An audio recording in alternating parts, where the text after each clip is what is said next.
Astro ng Pilipinas, oras alas 12:03. Ipinipresentar kan Radyo DCGB ang kabilugan kan mga baretang kinalap kan pinagsarong puwersa kan News Center asin Mega Force Patrol. DCGB Bareta alas 12. DCGB Bareta alas 12. Mga pinakahuring pangyayari sa Kabikolan, sa nasyon asin ibang parte kan kinaban. Ibabareta na ngunyan. DCGB Bareta alas 12. Ngunyan ang sa inyong tagapagbareta. Marhay na do mga tugang, Miyerkules po ngunyan, petsa 8 sa bulan kan Enero 2025. Kami po ang sa mga magiging mga tagapagbareta. Baloloy. Ako man po si Mardelot Daingiba. Enot sa headlines na ito yung darakulang mga bareta sa lado lokal. Trabaho sa gobyerno sa probinsya kan Albay sagod alas 12 na nodto na sana dahil sa pag-uran sigun kay Albay Acting Governor Glenda Bungao, trabaho kan mga nasa pribado nasa diskresyon kan sa indang mga employers kon isuspindir man. Suspension sa trabaho sa Legazpi City, ipinag-ordena ni Alcalde Alfredo Garbin Jr. Nagkapirang mga barangay sa syudad, pinagpaibakwar na ang mga residentes. Mga residentes kanapat na purok sa barangay Buraguis pinagpaibakwar na kan konseho kang barangay. Aktibong pagmumonitor sa mga river channel sa Daraga, ipinag-orden ni Alcalde Junji Haushan. Sa lado nasyonal, inflation mas matindi ang epekto sa mga nagtitios. DepEd nagpuuna kan ensayo para sa mga paratukdo sa mga pangenot na asignatura. Propestong sa giraray na tawan ng prangkisa na ABS-CBN sinumitir sa Kamara de Representantes. Presyo nin kamatis mababa sa Pebrero, sigun sa DA. Sa ibang nasyon, Estados Unidos na irehistro ang primerong pagkagadaan ng tao dahilan sa bird flu. Baretang Sports, Women's Lacrosse Team laog na sa 2026 World Lacrosse Women's Championship. Yan ang headlines. Ngunyan sa detalles ka mga bareta, enot sa lado lokal. Ang baretang ini hatod sa Indukan. Artisan Joint Supplement. Bumabagal ang galaw dahil sa joint pain at arthritis. Mag-Artisan. Sa detalles kang bareta lokal, sagod alas 12 na nodto, kasubago ang trabaho ka mga empleyado kang gobyerno sa probinsya kan Albay, ngunya na aldaw, Enero 8, 2025. Inan pinag-anunsyo ni Albay, Acting Governor Glenda Bungao, kung saan makalis na itaas kang pag-asa sa orange rainfall warning ang probinsya, nagdesisyon sindang Poro Leon na taban sindang empleyado para masiguro na ang sindang kaligtasan. Mientras tahan mga empleyado na dahi naman nakabiyayo, nakapasiring sa mga opisina, ani excuse na sana. Mientras na pinagsuspindir man ang klase sa kabos na level ka mga pribado asin pampublikong eskwelahan, ngunya na aldaw makusugma na pinagbabawal ang paglawod ka mga sakayang pandagat asin ang pagbalyo sa baha na salog. Sinabi ni Bungao na mga nasa pribadong sektor nasa diskresyon na kan sindang mga employers kung isuspindir ang trabaho huday. Ang baretang ini hatod sa Indukan. Biogesic for Kids. Now in syrup formula. Di na kailangang i-shake. Kaya buhos agad, inom agad. Sinuspindir na ni Legazpi City Mayor Attorney Alfredo Garbin Jr. ang trabaho sa lokal na gobyerno kan Legazpi, ngunya na aldaw dahil sa pag-uuran darakan shear line. Ini ang anunsyo ni Garbin, alagad da digdig kasabay ang mga empleyado na nagtataonin emergency asin health services. Enot kay ni ipinag-orden niya ang kanselasyon kan kabos na aktibidad para maghanda sa pag-ebakwar dahil sa makusog na pag-uuran sa syudad na nagresulta sa pagbaha. Sa pakikipaghuron kan DCGB News, kasubagong aga sa alkalde, pinagpaibakwar na ang mga residentes kan Puting Daga sa Barangay 18 Kabangan, Barangay 15 Marquez, asin Barangay Mauyod. Katakod kaini ipinag-orden niya sa 70 mga Barangay Disaster Risk Reduction Management Councils ang maigot na monitoring sa saindang mga nasasakupan, magin sa mga abiso na ipapaluwas kan gobyerno. Dapat na siguruho na wara nin mabalyo sa mga binahang spillway asin mga salog. Pinatanidan man ni Garbin ang mga parasira na nagagamit nin anuman na sakayan pandagat na ibitaran ang paglawo dahil sa maraot na sitwasyon kan panahon. DCGB on assignment. On assignment si Joshua James Bino sa Barangay Buraguis. Joshua, please come in. Yes, Tamar. Maray na ugto, tabi, Jasmine, and sa mga paraantabay. Ano yun yan ang DCTV News. Karan digdi sa may landslide area sa Poroc City, Seaview, Barangay Buraguis, Legazpi City. Kung saan nag-abot naman kami digdi sa na mga miyembros kan Bureau of Fire Protection, Special Rescue Force, kan Legazpi City. May teorya kaya sa mga residentes na baka may tao sa ilarom kaining nagtupag na porsyon kan bulot-bulot. Ang initial na istorya, may mga nakahiling na may sarunggurang ang naglakaw digdi sa dala na ini sa Poroc City. And kan magkaigwaling landslide, dahil na nahiling otro sigurang. Kaya kay puwan ma-confirmar tabi Sir Mar, kung talagang may yaon kita. May cellphone man da ito, tiga apo dan, tiga sa nasuriring.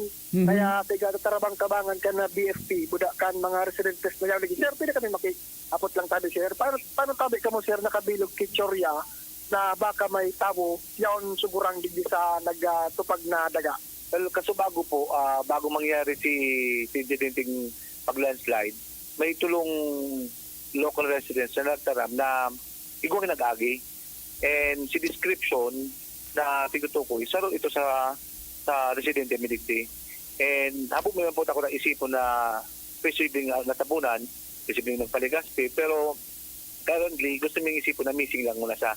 And tiguluwi-luwayan niyo po na i-clear si mga debris, si kahoy, si nyug, para atin sama kung igwang masiirip. Pero si Aki po kaya, ang hagag lang is igapudan, dahil nagsisimbag. Yaw na? Yaw, side. Dahil ba na, Ay, salamat sa Diyos. No, very good. Very good tabi, sir. Nag-sign na pala, sir.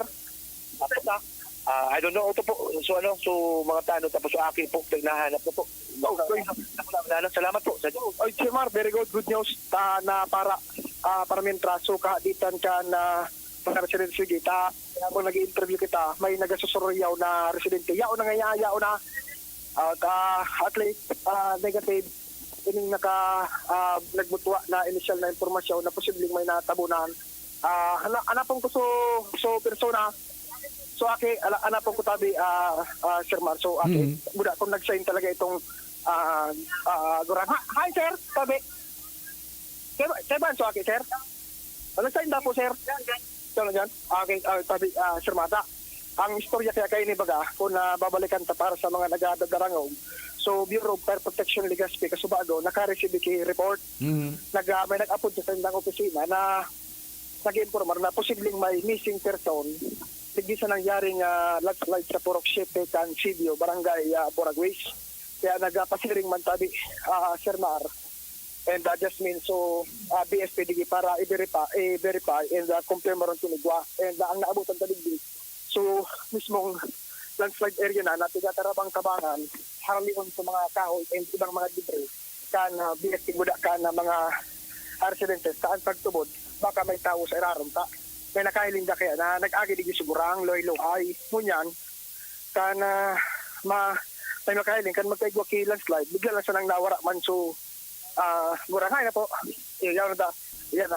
Sir, good afternoon. Si Sir Andy Marbella yaon. Ay na po sir so gurang sir. Ay na po. Ay po siya. Ay siya aring diyan.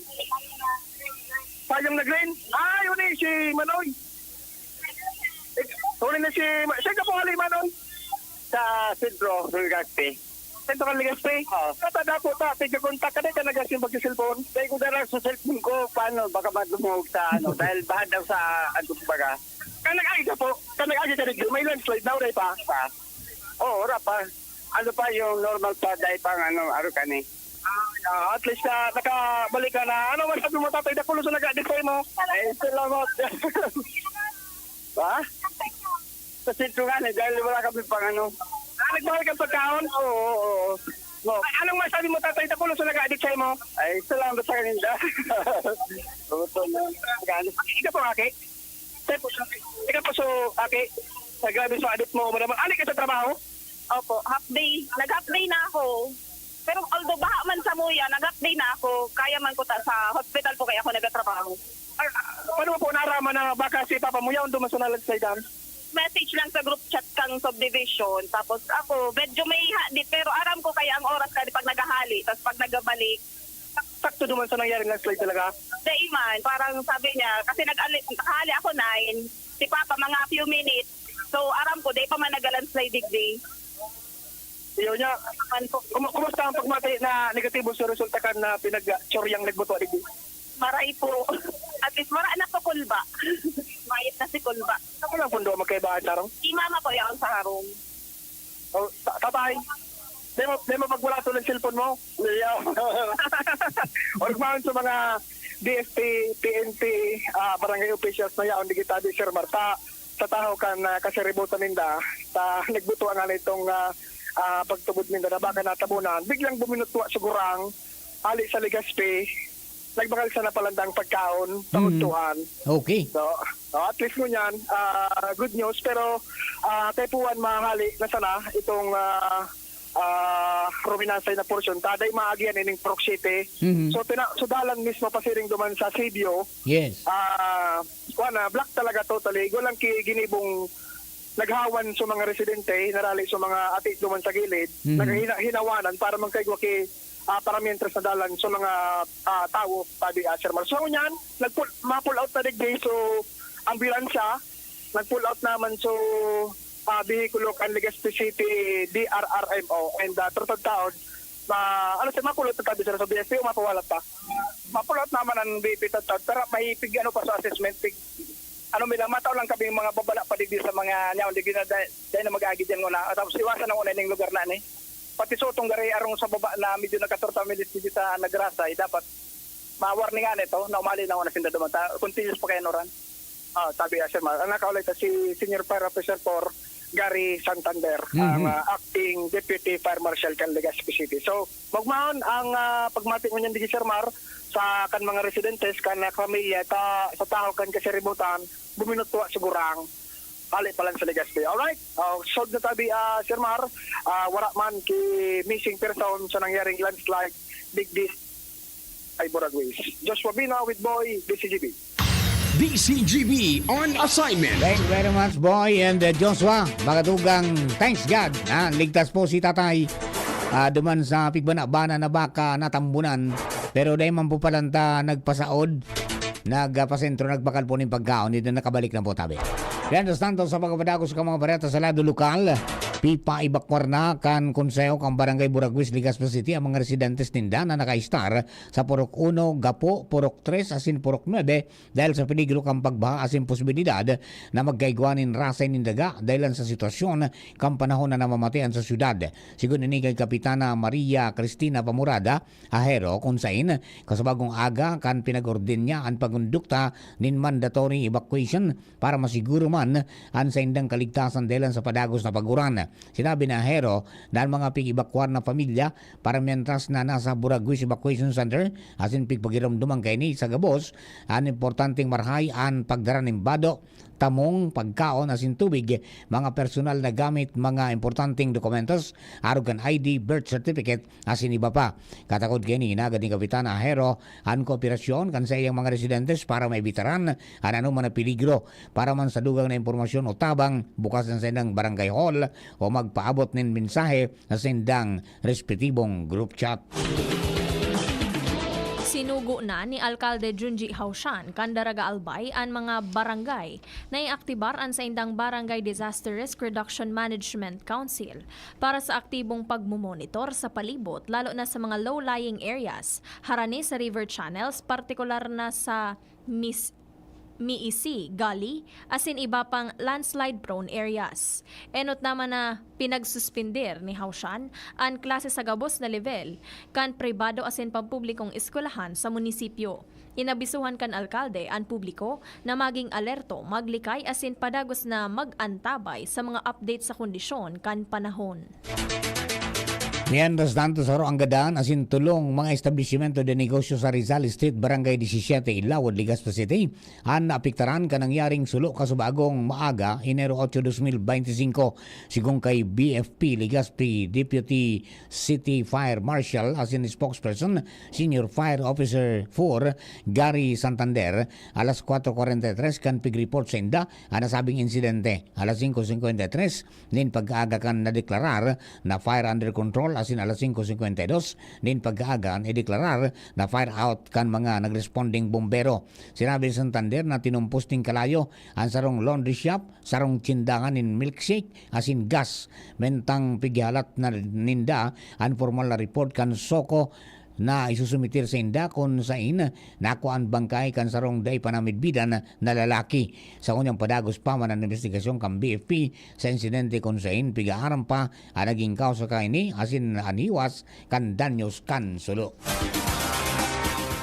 Duwang mga Legaspenyo ang tinauwanin komendasyon kan sangguniang panglungsod kan Legazpi makalihis na makua ang top 5 asin top 10 sa duwang magkasiblag na eksaminasyon. Sa resolusyon na ipigbusol ni Konsehal Joseph Philip Lee, pamayo kan Committee on Education sa Konseho, tinauwanin pagmidbid si Cassandra Marie Entico makalihis na makua ang top 5 na may 88.5% sa ginibong December 2024 licensure examination for certified public accountants. Mientras na top 10 naman, si Gabriel Agripa Pineda kan Barangay Lamba, Legazpi City sa ginibong Civil Engineer Examination na may 91.15%. Sinabi ni Lee na magkakanigo na tauan ng rekognasyon sinda Entico asin Pineda dahil sa onra na naitao kaini sa syudad. Sa dagdag niya itong baretang lokal, target kang gobyerno provincial kan Albay na makuha ang kampyonato sa pakaraning palarong Bicol 2025. Sigong kay Albay Acting Governor Glenda Ong Bungao, bilogan sa indang suporta sa mga albayanong atleta. Sinabi niya na makusog ang pag-insayo ka mga marepresentar sa probinsya sa manlain na sporting events para makakuhanin medalya. Siniguro ni Bungao na nakandaman ang sindang magtaon in pondo para sa pangangaipo ka mga atleta para man sa sindang pag-insayo. Arestado ang sarong lalaki makalihis an ikinasang drug buy bust operation kan mga operatiba kan Legazpi City Police Station sa Purok 8 kan Barangay Bitano, Legazpi City. Sa report kan nasabing hepatura sa pangingenot ni Police Lieutenant Colonel Ray Anthony Villanueva, nakuha kay alias Bay kan Purok 4 Barangay Sagpon, Daraga, Albay ang sarong pidaso nin heat sealed transparent plastic sachet na pigtutubudan na shabu. Naaktuhan kan mga otoridad ang suspect na nagpapabakal nin illegal na droga. Sangunyan si alias Bay ana sa kustudya kan Legazpi City Police Station dahil sa kasong pagbayular sa Republic Act 9165 o Uncomprehensive Dangerous Drugs Act of 2002. Magatugang primerong party ang Kambareta alas 12, Bareta sa lado lokal.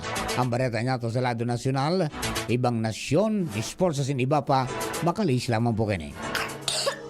Ubo ng anak, nakababahala, baka plema. Para dyan, Plemex for Kids ang pambato ko. Ang Plemex for Kids ay gawa sa lagundi, tinutunaw at pinalalabas ang plema. Ginhawa para sa bata, peace of mind para kay mommy. Camille Prats Yambao po, nagfi-flex for Plemex. Ang batang lagundi, Plemex! Vitex Segundo L is the generic name of Plemex for kids. If symptoms persist, consult your doctor. Mamis, agapan agad ang ubo at plemang nakabara. Pambatang lagundi, Plemex! Smile always!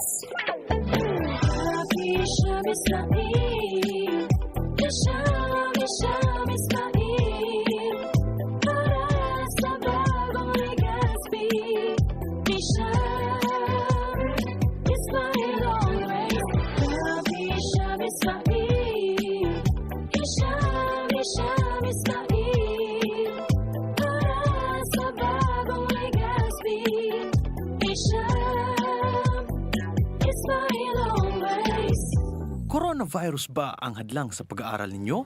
Andito na ang Southern Luzon Technological College Foundation Incorporated ay gumawa ng hakbang sa mga gustong mag-aral sa junior, senior high school at kolehiyo. Ang SLTCFI ay handang umagapay sa mga mag-aaral upang may pagpatuloy ang kanilang pag-aaral at pagharap sa new normal o sa makabagong panahon na ating kinakaharap. Sila ay nag-o-offer ng flexible blended learning o online or offline/modular classes. Kung may sapat na gadget o may maayos na internet connection, maaari niyang piliin ang online classes. At kung ang estudyante naman ay walang sapat na gadget at walang maayos na internet connection, maaari niyang piliin ang offline/modular classes. Sa ganitong paraan, malaki ang matitipid ng mga magulang, wala na silang iisipin na pamasahe, baon at iba pa na kinakailangan. Ngayon, mas magagabayan palalo ng mga magulang ang kanilang mga anak at higit sa lahat, masisiguradong mapaprotektahan pa sila sa mga pwedeng masagap sa labas tulad ng COVID-19. SLTCFI course offered Junior High School, Grade 7 to Grade 10, Senior High School, Grade 11 to Grade 12 with academic track, STEM, GAS, ABM, and HUMSS. College, Bachelor of Secondary Education, majors in English, Mathematics, and Filipino. Bachelor of Technical Vocational Teacher Education Program, Bachelor of Science in Business Administration, major in Human Resource Development Management, major in Business Process Service Management, and major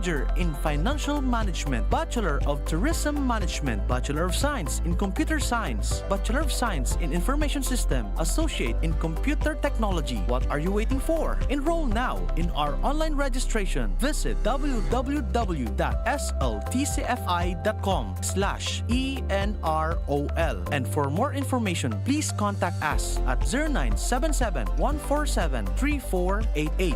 Basta SL, wow! Sa mga bareta nato sa lado nasyonal, mas dakula ang epekto kan sa mga tios sa pagitaas kan inflation o pag-aumento kan presyon in mga barakalon asin serbisyo sigon sa ekonomistang si Profesor Emmanuel Leyco. Paliwanag ni Leyco na mas dakula ang food inflation kumpara sa overall inflation base sa datos sa pigsasabi na 2.9% ang overall inflation pero ang food inflation sa kabilugan nasa 4.4% na. Sigun pa kay Leyco, ang 10% kan bottom population, iyo ang nabawasan in 4.4% ang sendang purchasing power. Disyembre 2024, nagrikas ang inflation sa 2.9%. Nagpuuna ang Department of Education o DepEd nin ensayo para sa mga paratukdo nin English, Sciences and Mathematics o ESM para mapakarahay ang resulta kan pag-aadal. Sa pakikipagtabangan sa CAN, asin front learners, kamauotan kan ensayo na mapagayon ang pagtukdo kan mga teachers asin performance kan mga estudyante.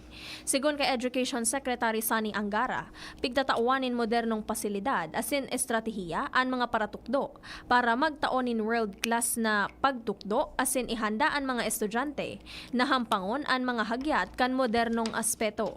Nagsikad ang mga aktibidad kan Enero 6, kaibahan ang mga eksaminasyon asin ensayo na madurar sa Marso 10, 2025. Isinumitir sa Kamara de Representantes ang sarong propesto para sa giraray na magkaiguan ng legislative franchise ng ABS-CBN Corporation sa House Bill 11252 na pigsumitir na Albay Representative Joey Salceda tatawanin 25 taon na prangkisa ang nasambing kumpanya para magtindog asin mag-operate ng television asin radio broadcasting stations. Sigong kay Salceda, nagtutabod siya sa free market of ideas na nag-require ng kompetisyon. Sinabi ni Salceda na piglinig kan Securities and Exchange Commission o SEC asin Bureau of Internal Revenue o BIR ang ABS-CBN sa mga aligasyon na ipigtapok digdi. Magiramduman na nagpalyar ang ABS-CBN na ma-renew ang prangkisa kaini durante kan administrasyong Duterte. Ipinahayag gan sarong opisyal kan Department of Agriculture o DA na mababa ang presyo nin kamatis sa Pebrero. Paliwanag ni DA spokesperson Assistant Secretary Arnel de Mesa na ang pag-itaas kan presyo nin kamatis dahilan sa sunod-sunod na bagyo kanakaaging taon. Nakaapekto ini nin marhay sa mga pananom sa saindang vegetative asin productive phase. Sinabi niyang nagresulta ini nin dakulang kakulangan sa supply nin kamatis na 45 bawas sa produksyon sa ikaapat na kabtang kanakaaging taon. Dagdag pa ni Demesa na ang produksyon maresumir ngunya na Enero sagud Pebrero na iyuman an pagpuon kan dry season asin piglalaoman na mabuelta sa normal ang presyo kan kamatis sa mga nasabing bulan. Mientras tanto, kinumpirmar kang Bureau of Internal Revenue o BIR na pigbabayadan ka National Grid Corporation of the Philippines o NGCP ang bilyones na franchise tax kini. Sa briefing kan House Committee on Ways and Means, siniguro ni BIR Commissioner Attorney Romeo Lumagi Jr. na estratikong ipinapotob ang Energy Regulatory Commission o ERC Resolution number 10 as in BIR Revenue Memorandum Circular 24-2024 na nagbabawal sa NGCP na ipasa ang franchise tax sa mga konsumidor. Poon kan 2018, sinabi ni ERC Chairperson Mona Lisa Di Malanta na nagkakawat sa pagultanan ni na 1.3 bilyon sagud 1.5 bilyon pesos ang pigbabayadan na franchise tax kan NGCP taon-taon. Kan 2016 sagud 2022 nakapagbayad ang NGCP kan kabilugan na 21 bilyon pesos na franchise tax sigong kay Di Malanta. Sinabi ni APEC Party List Representative Sergio Daguok na dahil mababasol ang NGCP kung ipinasa kay ni sa mga konsumidor ang franchise tax kan enot dahil sinda pigdugutan kan ni ERC base man sa resolusyon na ipinaluwas kay ni kan 2011. Gusto ni Daguok na imbestigaran kan komite kung pwedeng papanimbagon ang mga dating opisyal kan ERC na nagtugot na singilon sa konsumidor ang franchise tax. Gadana si Agriculture Undersecretary for Livestock, Diogracia Victor D.V. Savellano.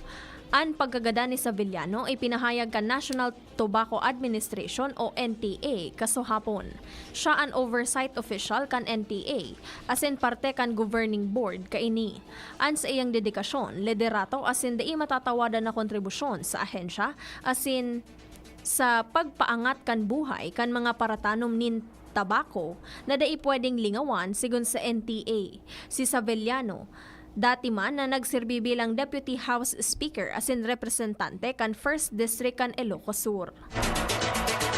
Sa bareta niya to sa ibang nasyon ay rehistro kan Amerika ang primerong tao na nagadaan sa bird flu. Kinumpirmar ini ka mga autoridad sa Louisiana kan Lunes, oras duman sa Amerika. Alagad igwaman in underlying medical conditions ang nagadaan na pasyente na nasa edad sobra 65 anyos na. Na hospital ini dahil sa namamatay na respiratory ailment. Asin ini ang primerong seryosong kaso nin human infection kan H5N1 virus na na-detect sa Amerika. Nagresulta man in alarma o kaaditan ng Amerika na posibleng outbreak kan bird flu pandemic ang napag-anunsyo sa kritikal na kondisyon kanasabing pasyente kang kabangaan kan Disyembre 2024 na may kapareho man na mga kasong nairehistro sa iba pang parte kang kinaban. Sa sarong statement, sinabi kan Louisiana Department of Health na nakuha kang pasyente ang nasabing helang matapos na ma-expose sa kombinasyon ni non-commercial backyard flock as in wild birds. Sa likod kang primerong fatality case sa Amerika, mantinidong hababa ang patakot kan bird flu sa salud kang publiko as wara ni na-detect na human-to-human transmission. Baretang sports, sa giraray na nakapagrehistro nin istorya ang Pilipinas matapos na makalaog sinda sa 2026 World Lacrosse Women's Championship. Dinaog kan Philippine Women's National Lacrosse Team ang Hong Kong sa score na 14-2, asin China sa score na 15-3 kan Asia Pacific Women's Lacrosse Championship na ginibo sa Queensland, Australia. Apisar kan daipang world ranking ang Pilipinas, pinadapa ninda ang rank 16 na Hong Kong asin rank 19 na China. Makakaibahan ninda sa torneo sa masunod na taon, nagigibuhon sa Tokyo, Japan, ang nasyon kan Australia asin Chinese Taipei.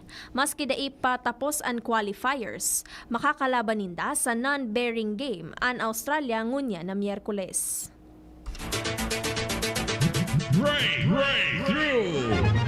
Sa tuyang bareta sa siyensya at teknolohiya, Cutterbox ang apod kan mga eksperto sa siyensya at teknolohiya sa London sa sarong high-tech na collar kan ikos para man makataram ini nagaro sarang tawo. Pigsusulog ang cutterback sa liog kanikos. Nadidetect kay ni ang mga meow kanikos saka naman i-translate sa English tanganing masabutan kung ano ang gusto kay ning sabihon. Sa laog ka nasabing gadget na interpretasyon sa kada klase kan meow kanikos kung kaya posible na kauruno na nikos sulog sa na ang cutterbacks. May ginibong pag-aadal manungod sa gustong sabihon ka mga meow kanikos as imposibleng bako tama ang nagkapirang interpretasyon kang cutterback sa lagad maugmay ning gamiton lalo na ta kung nagagamit ng British accent ang nikos mantang nagkikipaghuron sa mga tao.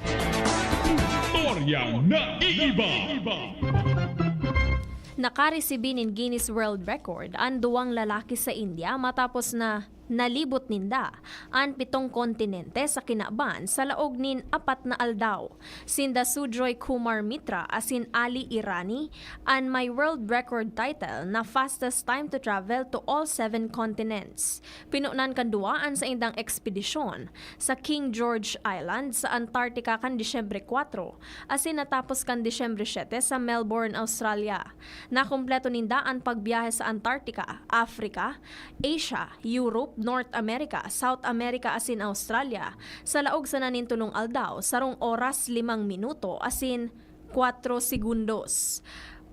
Para mamidbidan kan Guinness Organization an sa indang travel, kinaipuhan nindang magsulog nin GPS device, nagsakay sa mga licensed public transpo asin magtipo nin pirma sa mga locals bilang witness. Para digdi kaipuhan manindang magpa-picture sa mga landmarks bilang patunay.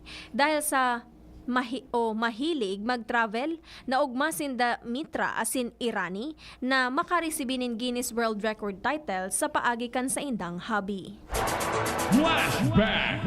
Enero 8 kan taon 1851, 1851, kan namundag sa Indang Cavite si Severino de las Alas saro sa mga prominenteng tao na nagpirma sa biak na bato konstitusyon.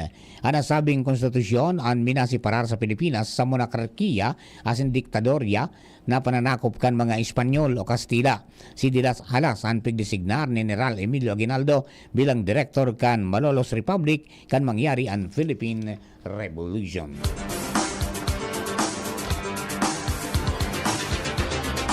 Bagatugang yan ang buwang kabilugang sa tuyang alas 12 mga bareta at pinipon sa kinalap sa DCGB News Base sa nakalis na 6 oras. Sa pangarang ka nakatuwang niya sa pagsurat kan mga bareta Angel Mustaza. Doon man sa newsroom si Mary Joy Jaresco. Lado technical katuwang ta si Kuya Nems Flora. DCGB Social Media Department si Jerome Nico Martinez. Sa pangarang bukang bilog na tropa, hello kay Kuya Rolly Alvarado.